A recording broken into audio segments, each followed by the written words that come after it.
Man, we got a beautiful day here in Ohio, and I'm going to use this opportunity to show you some of our figs, some that are in buckets and some that I have in gallon pots. I probably won't have time to go through all the varieties, but I did want to show you, for those that might be interested, some of the figs that are fig trees that we've been growing here in Zone 6A. I've got all different kinds, from Taramo or Taramo, however you want to say it. Salem White, this is a black Zadar, a black Zadar, Cavaliere or Cavaliere. It's so funny. You go on these fig forums and somebody calls it one thing and somebody calls it another. Same name, but just different accent or different way of saying it. De La Senora Hibernanca, this is a Long D'Out, a Floria, Coldedon Blanc, Bass's favorite fig. This is a Golden Rainbow. Unknown Abington, got that one from a guy off of our figs. I actually went to his house in Pennsylvania and that was growing somewhere in Pennsylvania, and so that's called an Unknown Abington. A De La Roca. Not sure what that one is, but that's all right. Anyway, I've got a variety, and then even some black Madeira KKs over here. And I just cut some of our grapevines, and I've got them growing in pots as well. So I cut them in the spring, got them growing, and yeah, Moscatel Preto, white Madeira #1, all different kinds. So I know somebody, I was telling some friends of ours the names of those, and they said it just sounds like you're making up names. And so anyway, but this is what I enjoy doing. So I enjoy showing people around. And since you guys clicked on the video, I'm guessing that you wanted to see the tour here of our trees. So this one here, this is a De La Senora Hibernanca, and supposed to be a great tasting fig. Doesn't grow well in our area. In fact, really none of these do. But if I want to get fruit off of a tree, especially some of these later varieties, I've got to put them in these buckets. The reason for that is they get the sunlight, they get the heat early on in the season, and then they begin to fruit. I actually rooted this one in the house in that window, believe it or not, and that was around December. And you can see what's incredible about figs, unlike most trees, they can fruit. And this was literally, like I said, just a stick. It was no bigger than what you can see down there in that pot. That's all the bigger it was. And so this green growth that you see here, that's all new growth since December, and it's had time to fruit. And you can see these leaves. There's nothing to laugh at, man. These are big leaves. I don't know, I get impressed with stuff like this. That's why I enjoy figs, that's why I enjoy fruit. And more or less just growing things is fun for me. So this is a De La Roca. I wanted to put it in a pot. It's showing some signs of the fig mosaic virus, or maybe it's just lacking some nutrients, I'm not sure. And then this is white Madeira #1. It's a green fig, for those of you that don't know. This here is our Smith tree. Man, it is pumping out fruit. I mean, it's almost like it's unstoppable here. I pinch the tops like they tell you to do. Well, like I watch other videos of other people that are smarter than me, and I followed some of that advice. But there is fruit all up and down this thing, and I've never tasted it. And of course, I got an air layer. I had this little sucker growing up from the roots. I thought, you know what? And yes, someone's gonna say you need to put aluminum foil around it. I did, and the wind just blew it off, so I'll get that after this video. And got a little lemon tree. This is a Meyer lemon, and I think I've harvested 3 lemons off of it already, and there's a small lemon still growing on there. I'm not super impressed with that tree, and it may just be the way that I've cared for it or lack of, but it's out here. I'm thinking about giving it away as a gift or selling it or something, I don't know.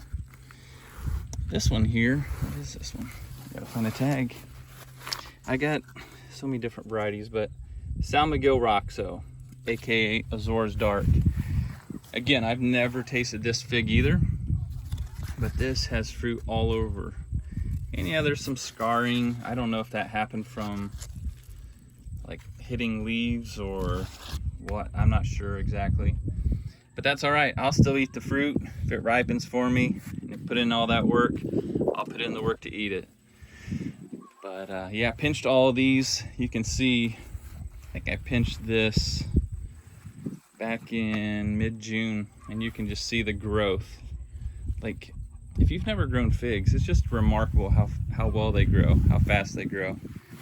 Okay, cool fact. This tree right here, this is called a Colonel Littmans Black Cross. Said to be similar to, well, I don't know if it's similar to, but kind of like your Black Madeira KK. I don't know if it tastes the same or similar to the Black Madeira KK, but because I think this ripens a little sooner, it may give the Black Madeira KK a run for its money since that one's so much later. But back to the fun fact. This tree right here is another Colonel Littmans Black Cross. That one was an air layer from this one last year.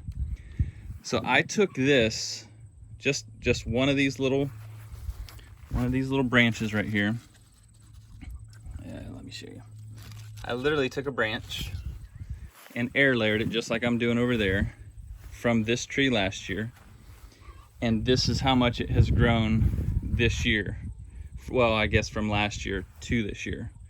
And you can see they're just about the same in height and size. It's pretty incredible. All right, this is an Angretta. This is, I think I got it as a Jason's Unknown Ishia Black. It's not that, it's actually called an Angretta.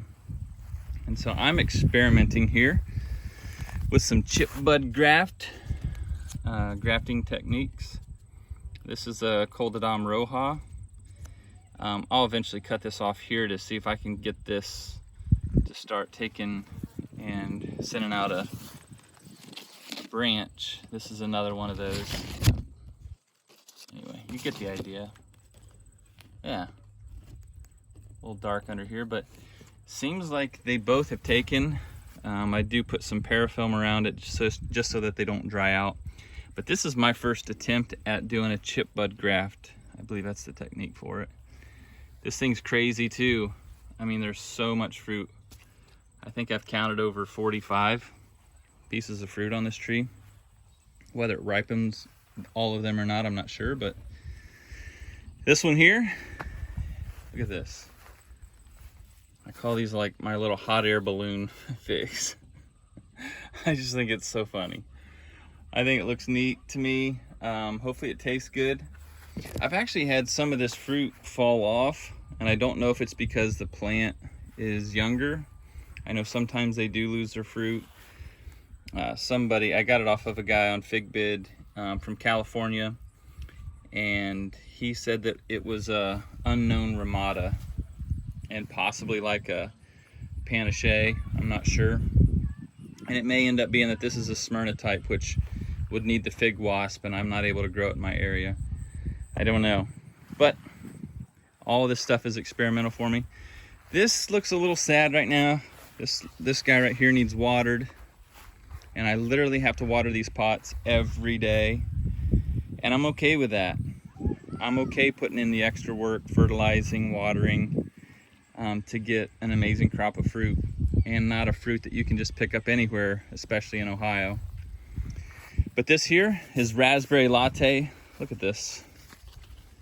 Look how big those leaves are. I mean, I've seen bigger leaves, but for people that don't really understand or really have never seen a fig tree, they're just impressive to me. And there again, to each their own. This here, I thought about air layering that, but it's just too small. Maybe I'll take that and have it as a cutting or something, as a spare, as a backup. Anyone know what this is? Some of you are probably thinking this is a strange looking fig tree. It's actually a Nakita's Gift persimmon. And if you've never had persimmons, they're really tasty. I've never eaten a fresh one from a tree like this, but back in our woods we have some American persimmons that we've planted like 15 years ago, and I would say they only get about this big. They're not a very big persimmon. They're sweet, but yeah, I'm excited about growing some persimmons. And then if you've seen our other video, this here is our Desert King, and it is all done. It was quite the champ this year. We got some really good brevas from it.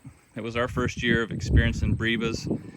I did pull off all the main crop fruits because it is not going to be able to ripen those without the fig wasp. We have wasps here, but no fig wasps.